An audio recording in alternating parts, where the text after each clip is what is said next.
The elevator lurched to a stop between the 42nd and 43rd floors, trapping Aria Washington inside the most expensive building in Miami, with a man whose very presence made the air feel electric. She clutched her insulated delivery bag tighter, acutely aware of how her worn sneakers and faded uniform contrasted with his perfectly tailored black suit. The Korean man stood impossibly still, his dark eyes fixed on the emergency panel where red lights blinked ominously. "The engineers said it would take hours to fix," he said, his voice carrying an authority that made her pulse quicken. When he turned to look at her, Aria felt something shift in her chest, a recognition she couldn't name. "But you're not an engineer, are you?" Aria's fingers traced the small toolkit she always carried, the one her father had given her before he died. "No, sir. I'm just someone who delivers food." She paused, studying the panel with eyes that had learned to see solutions where others saw problems. But sometimes the simplest problems need the simplest solutions. What she didn't know was that this elevator malfunction was no accident, and that the man watching her with growing fascination controlled half of Miami's underground empire. What he didn't know was that this delivery girl was about to solve more than just his engineering problem. She was about to solve the emptiness he'd carried in his chest for years. Welcome to Korean Mafia lovers. Hey there. Please drop a comment telling us where you're watching from, and don't forget to subscribe to the channel. Your support makes all the difference for us to keep creating these emotional stories. Aria Washington balanced 3 delivery bags on her hip as she navigated through the marble lobby of the Meridian Tower, Miami's most exclusive residential building. The 45-story glass monument to wealth and power made her feel like an ant among giants, but she'd learned long ago that confidence was just another delivery she had to make. Fake it till you make it. "Penthouse delivery for Mr. Choi," she announced to the concierge, a stern-faced man whose suit probably cost more than her monthly rent. He looked her up and down with barely concealed disdain. "Service elevator is around back." "The service elevator is broken," Aria replied evenly, having already tried that route. "Has been for 3 days, according to your maintenance staff." The concierge's expression soured further. "Then I'm afraid you'll have to— Is there a problem here?" The voice cut through the lobby like silk over steel. Aria turned to see a man emerging from the main elevator bank, and her breath caught involuntarily. He was Korean, probably in his early 30s, with the kind of sharp, angular features that belonged in magazines. His black hair was perfectly styled, and he wore a charcoal suit that fit him like it had been crafted specifically for his lean, powerful frame. But it was his eyes that made her pulse stutter, dark, intelligent, and currently fixed on her with an intensity that made her feel exposed. "Mr. Choi," the concierge stammered, suddenly deferential. "This delivery person insists on using the main elevator." "I see." The man, Mr. Choi, stepped closer, and Aria caught a hint of expensive cologne mixed with something uniquely him. "And you are?"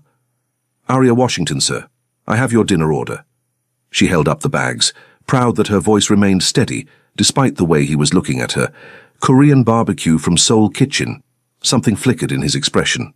Surprise, maybe amusement. "You ordered from Seoul Kitchen?" What?" Aria blinked, confused. "I didn't place any order tonight." His voice was calm, but there was an edge to it that made the concierge take a step back. Aria's heart sank as she pulled out her phone, double-checking the delivery app. The address was correct, the name matched, but as she looked closer at the order details, something felt off. The order had been placed only 20 minutes ago, which was unusually short notice for this upscale area, and the payment method was listed as cash, which almost never happened in buildings like this.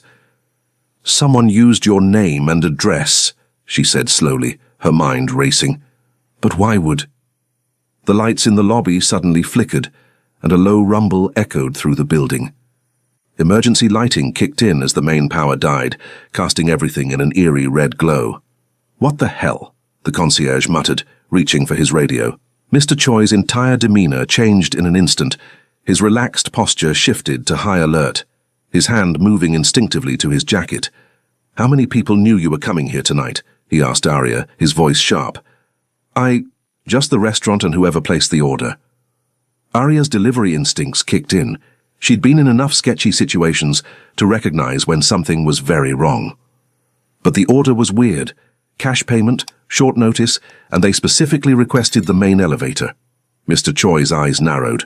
Someone wanted you here, in this building, tonight. Before Arya could ask what he meant, the sound of footsteps echoed from the stairwell. Heavy, purposeful footsteps. Multiple sets. "Sir," the concierge whispered urgently into his radio, "we need security in the lobby immediately." But Mr. Choi was already moving, his hand closing around Arya's wrist with surprising gentleness. "We need to go, now." "Wait, what's happening?" Arya demanded, even as she let him guide her toward the main elevator bank. "Why would someone—" "Because," he said, jabbing the elevator call button repeatedly, "someone knows exactly who I am, and they're using you to get to me." The elevator doors opened just as the stairwell door burst open. 3 men in dark clothing emerged, their faces covered, and Arya's blood turned to ice when she saw the weapons in their hands. "Get in," Mr. Choi commanded, pulling her into the elevator. As the doors began to close, Arya caught a glimpse of the lead intruder raising his weapon. Mr. Choi shoved her behind him, his body becoming a shield between her and whatever was about to happen. The elevator doors sealed shut, just as the sound of gunfire erupted in the lobby below. "Oh my God," Arya whispered, her back pressed against the elevator wall. "Oh my God, what just happened?" Mr. Choi was already on his phone, speaking rapidly in Korean.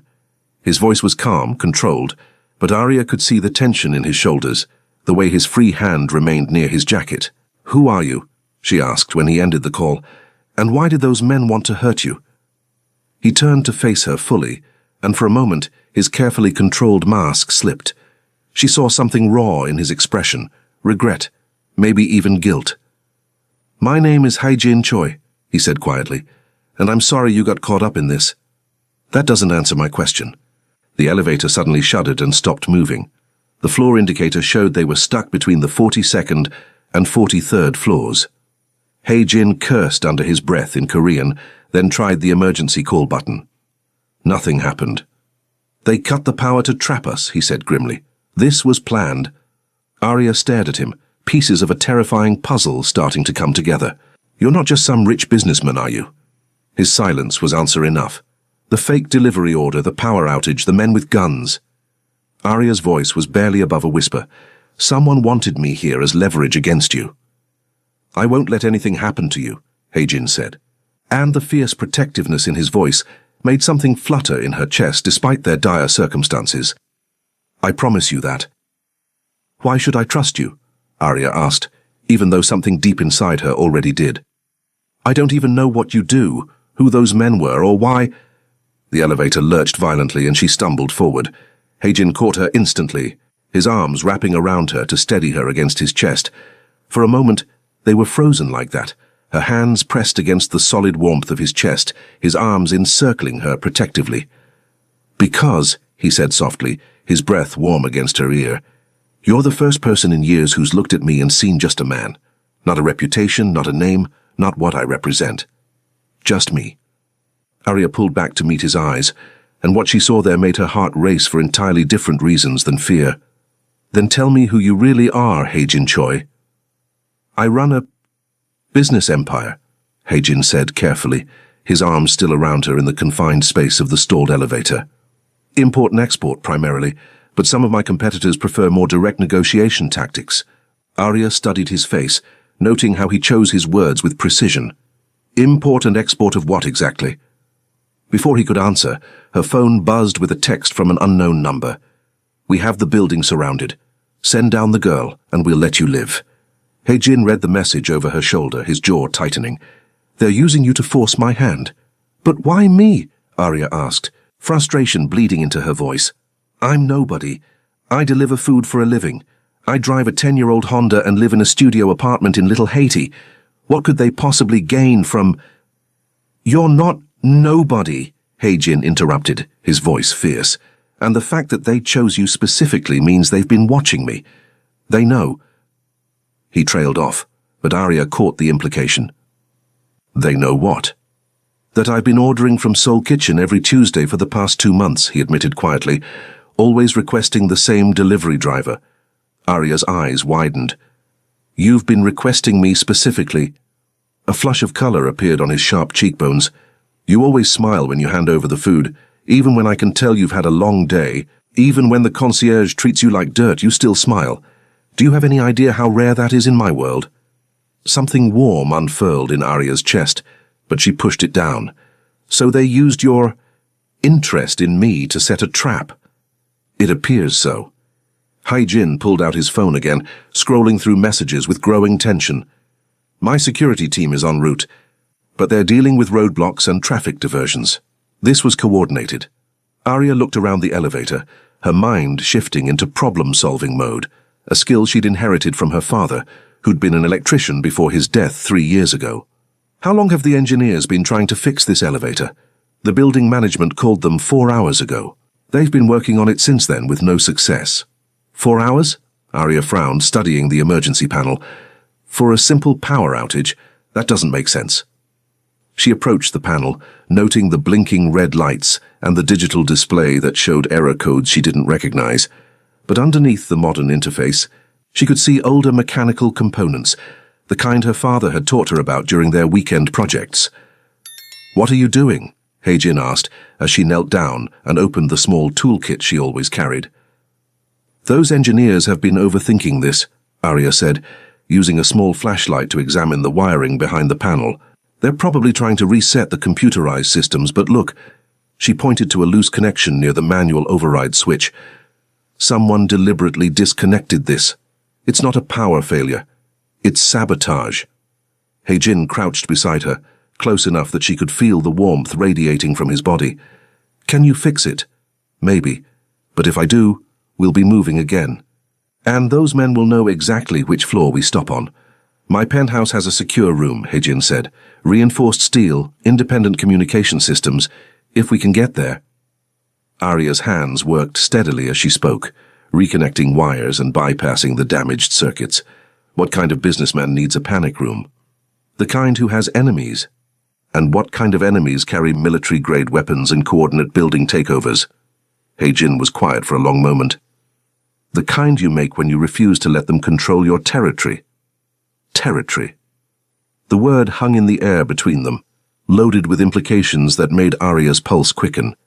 She'd grown up in Miami, she knew the stories, the rumors about certain businesses that operated in the shadows. "You're not just import-export, are you?" she said softly. "No," he admitted. "I'm not." The elevator suddenly hummed to life, the lights flickering back on as the car began to rise smoothly toward the penthouse. "You did it," Hai-Jin said, wonder in his voice. 4 hours of engineering work, and you fixed it in 10 minutes. "Sometimes the simplest problems need the simplest solutions," Arya replied, echoing her father's favorite saying. But as she looked at Hai-Jin's face, illuminated by the returning lights, she realized that whatever was happening between them was anything but simple. The elevator chimed softly as they reached the penthouse level. As the doors opened, Hai-Jin stepped protectively in front of her, scanning the hallway before allowing her to exit. His penthouse was breathtaking. Floor-to-ceiling windows offered a panoramic view of Miami's skyline, and the decor was a perfect blend of modern luxury and Korean traditional elements. But Arya barely had time to take it in before Hai-Jin was guiding her toward a bookshelf that swung open to reveal the secure room he'd mentioned. "Stay here," he said, his hand lingering on her arm. "I need to contact my people, and—" "No." Arya's voice was firm. "I'm not hiding while you handle this alone.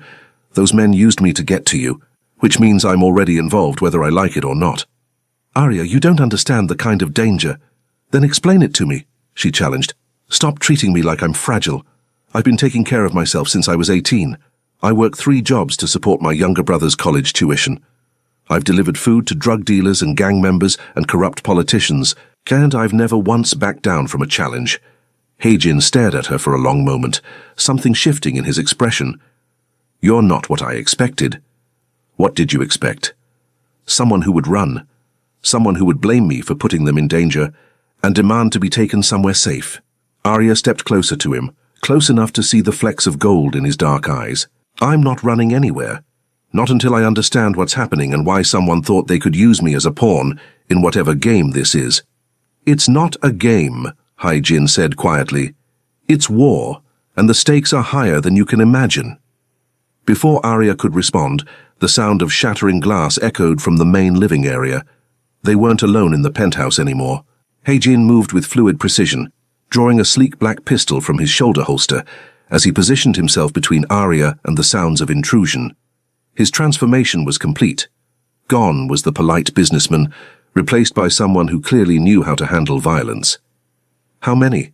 Arya whispered, surprised by her own calm. "At least 3, based on the entry points," he replied, his voice barely audible. "They came up the emergency stairs and through the balcony access.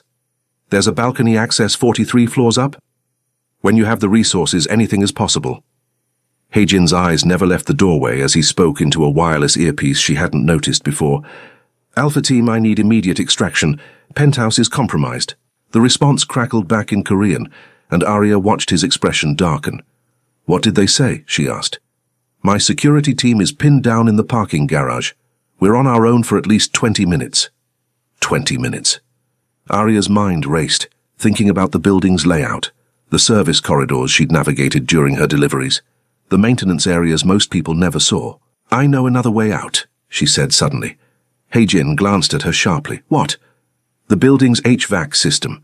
There's a maintenance corridor that runs behind the penthouse level. I've seen the building schematics when I was waiting for service elevator repairs. It connects to the emergency stairwell on the opposite side of the building." "That's impossible. I've lived here for 2 years. I know every—" "You know every official access point," Arya interrupted. "But delivery drivers see things differently. We notice the spaces between spaces, the routes that aren't on the luxury tour." Footsteps echoed in the hallway outside, growing closer. Heijin's grip tightened on his weapon. "Show me," he said. Arya led him through the penthouse to what appeared to be a decorative wall panel near the kitchen. But she'd noticed during previous deliveries that the panel didn't quite align with the others, a telltale sign of a hidden access point. "Here," she said, running her fingers along the edge until she found the concealed latch. The panel swung open, revealing a narrow maintenance corridor that smelled of metal and machinery. "How did you—" Heijin began, but the sound of his front door being breached cut him off. "Questions later, survival now," Arya said, slipping into the corridor. The space was cramped, barely wide enough for one person, and they had to move in single file. Arya led the way, using her phone's flashlight to navigate the maze of pipes and electrical conduits. Behind her, she could hear Heijin moving with surprising quiet for such a large man. "There," she whispered, pointing to a junction where the corridor branched off toward the emergency stairwell. "That should take us—" The sound of metal clanging echoed through the corridor behind them. Their pursuers had found the access panel. "Move," Heijin urged, his hand pressing gently against her back. They reached the stairwell access just as shouts erupted from the corridor behind them. Arya pushed through the door, and they emerged into the emergency stairwell on the building's east side, exactly where she'd predicted. "Down or up?" she asked. "Down. My car is in the executive parking level." They began descending rapidly, their footsteps echoing in the concrete stairwell. Arya's delivery bag bounced against her hip with each step, a surreal reminder of how this night had started. "Arya," Heijin said as they reached the 30th floor. "What you did back there finding that corridor, that was brilliant." "I pay attention," she replied, slightly breathless from their pace. "It's a survival skill when you're trying to make deliveries in buildings designed to keep people like me invisible." "People like you? Working class. Black. Female. Take your pick." Heijin stopped abruptly, catching her arm. "Look at me." Arya turned, surprised by the intensity in his voice. "You are not invisible," he said fiercely. "Not to me. Not ever." Something electric passed between them in that moment, a connection that had nothing to do with their current danger and everything to do with the way he was looking at her, like she was precious, like she mattered. "Heijin," she started, but the sound of footsteps above them broke the spell. They continued downward, but at the 20th floor, Heijin suddenly stopped again. "Wait," he said, pressing his ear to the stairwell door. "I hear voices. They have people positioned at the parking levels too." "Then we're trapped," Arya said, her heart sinking. "No." Heijin's expression was grim but determined. "We fight our way out." "We? I don't know how to—" "You don't have to fight. You just have to trust me." He turned to face her fully, his hands coming up to frame her face. I need you to know something. This isn't your fault. None of this is your fault. I know that. And when this is over, when you're safe, if you never want to see me again, I'll understand. I'll make sure you're protected, but I won't contact you, won't— Stop, Arya interrupted, her own hands coming up to cover his. You're talking like we're not going to make it out of this. I'm talking like a man who's just realized he has something to lose, He-Jin said quietly. Something more important than territory or power or reputation. The footsteps above them were getting closer, and Arya could hear radio chatter echoing down the stairwell. But in that moment, with He-Jin's hands warm against her face and his eyes holding hers with desperate intensity, the danger felt secondary to the truth hanging between them. What are you saying? She whispered. I'm saying that in one night, you've become more important to me than anything I've spent years building, and that terrifies me more than any enemy ever could. Before Arya could respond, the stairwell door above them burst open, and the sound of heavy boots began descending toward them. 20th floor, a voice called out. Check every level. He-Jin's expression hardened back into the dangerous man she'd glimpsed earlier. Stay behind me, he commanded, drawing his weapon. And whatever happens, don't look back. But as they prepared to face whatever was coming, Arya realized she wasn't afraid anymore. Not of the men hunting them, not of the violence that seemed inevitable. She was afraid of only one thing, losing this man before she had a chance to understand what he meant to her. The footsteps were getting closer. It was time to find out if they were strong enough to fight for whatever was growing between them. The stairwell erupted into chaos as He-Jin engaged the first wave of attackers. Arya pressed herself against the concrete wall, watching in stunned silence as the man she'd thought was just a businessman moved with lethal precision. Every shot was calculated, every movement efficient and deadly. But there were too many of them. The parking garage. He-Jin called to her between bursts of gunfire. We need to reach my car. They fought their way down 3 more floors, but Arya could see that He-Jin was slowing down. A dark stain was spreading across his left shoulder, and his breathing had become labored. You're hurt, she said when they reached a brief lull on the 17th floor. I'm fine, he lied, but she could see the pain in his eyes. No, you're not. Arya pulled off her delivery jacket and pressed it against his shoulder. How bad is it? Bad enough that I can't keep this up much longer, he admitted grimly. Arya, I need you to listen to me. In my jacket pocket there's a key card. If something happens to me, nothing's going to happen to you. If something happens, he continued firmly, use that card to access my private elevator in the parking garage. It will take you directly to my office building downtown. Ask for Jin Park. He's my second in command. Tell him I sent you, and he'll make sure you're protected. I'm not leaving you, Arya said fiercely. You might not have a choice. The sound of footsteps echoed above them again, but this time they were accompanied by a different sound. Sirens in the distance. Police? Arya asked hopefully. He-Jin shook his head. My people? But they might be too late. As if summoned by his words, the stairwell door above them burst open again. But this time, the men who entered weren't wearing masks. Arya got a clear look at their faces, and what she saw made her blood run cold. The lead man was tall and lean, with pale skin and cold blue eyes. When he spoke, his accent was distinctly Russian. He-Jin Choi, he called down the stairwell. You have something that belongs to us. I don't know what you're talking about, Volkov, He-Jin replied, his voice carrying clearly in the concrete space. The shipment that went missing last week. The one worth $50 million. We know you intercepted it. Arya looked at He-Jin sharply. $50 million? What kind of business was he really in? Even if I had intercepted it, He-Jin called back, what makes you think I'd give it back? Volkov's laugh was cold and humorless. Because we have leverage now, send up the girl and we'll discuss terms. The girl has nothing to do with this. She has everything to do with this. We've been watching you, Choi. We know she's become important to you. Important enough that you'll trade $50 million for her life. Arya felt the blood drain from her face. They'd been watching He-Jin long enough to know about his Tuesday dinner orders, long enough to know that she mattered to him. Which meant... This was never about the money, she whispered, realization hitting her like a physical blow. They wanted to find your weakness. And I'm it. Hai-Jin's expression was tortured. Arya, I never meant for... You have 1 minute to decide, Volkov called down. The girl for the shipment location. Otherwise we start shooting our way down to you. What was in the shipment? Arya asked quietly. Hai-Jin was silent for a long moment. Information, names, locations, financial records, evidence of their human trafficking operations. You stole evidence of human trafficking? I intercepted it to turn over to the FBI. There are dozens of women and children being held in facilities across the southeast. That information is the only way to find them. Arya stared at him, pieces of the puzzle finally clicking into place. You're not just a criminal, are you? You're trying to stop them. It's complicated. No, it's not. Arya's voice was firm. You're one of the good guys.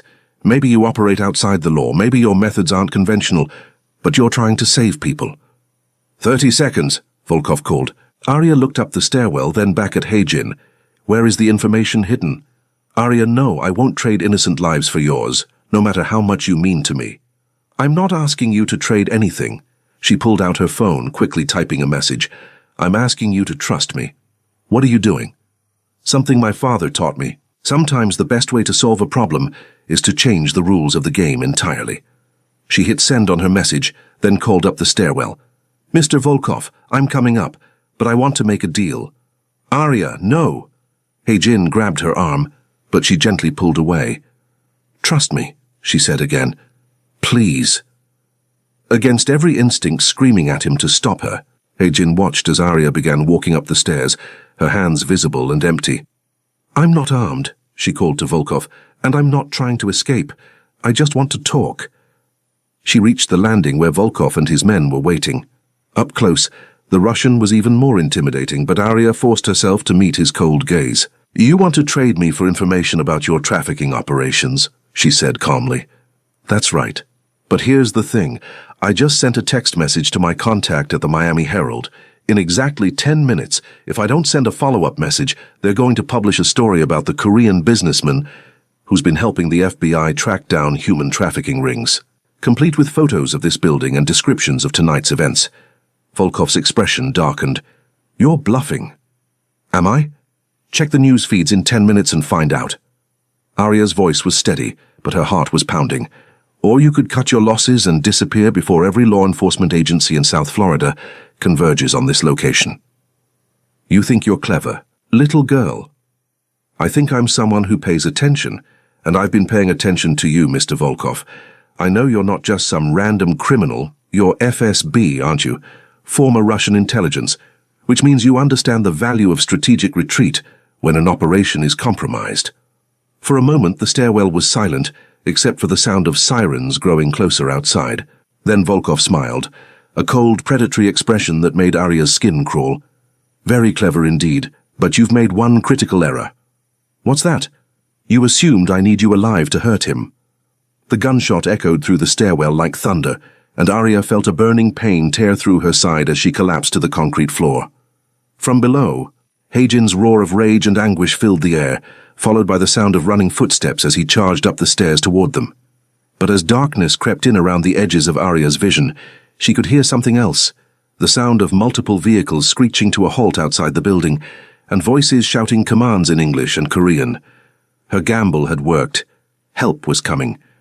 She just hoped it would arrive in time. Arya drifted in and out of consciousness, aware of chaos erupting around her. Gunfire, shouting in multiple languages, the sound of tactical teams storming the building. But through it all, one voice cut through the noise. Hai-Jin calling her name with desperate urgency. When she finally opened her eyes fully, she was lying on a stretcher in the building's lobby. Paramedics worked around her, but her attention was fixed on the man kneeling beside her, his face pale with fear and streaked with blood.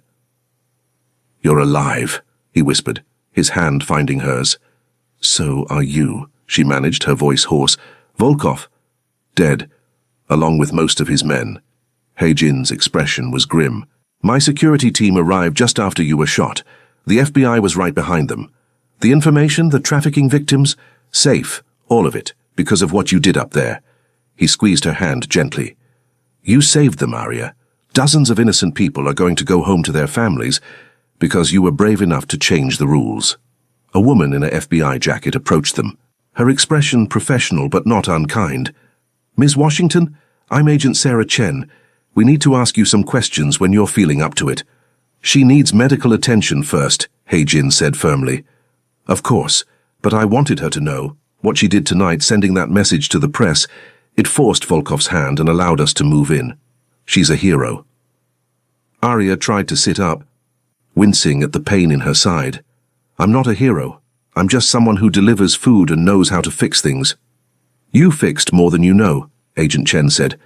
Mr. Choi has been working with us for 6 months, helping us track down trafficking networks. Tonight's operation was supposed to be a controlled handoff of information, but Volkov's people found out about it.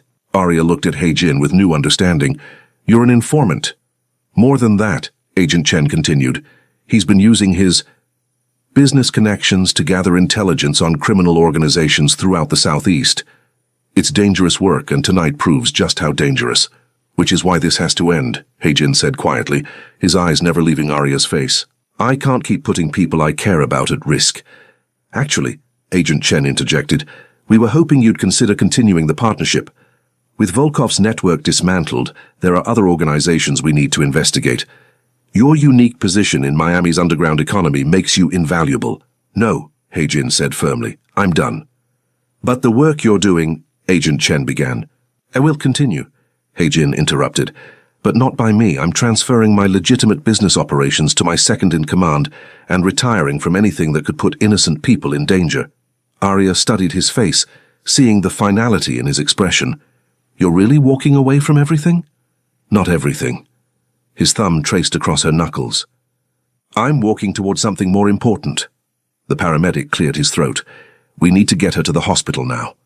As they lifted her stretcher, Hae-jin walked alongside, never letting go of her hand. Arya, I need you to know something. What? When you were lying there bleeding, when I thought I might lose you before I ever had the chance to tell you how I feel, his voice broke slightly. I realized that everything I've been fighting for, everything I've built, none of it matters if I don't have someone to share it with. Hae-jin, I know it's too soon. I know tonight was traumatic, and you might not want anything to do with this world or with me, but engineers failed, Arya interrupted softly. But the poor delivery girl solved everything. He looked confused. What? That's what tonight was about, wasn't it?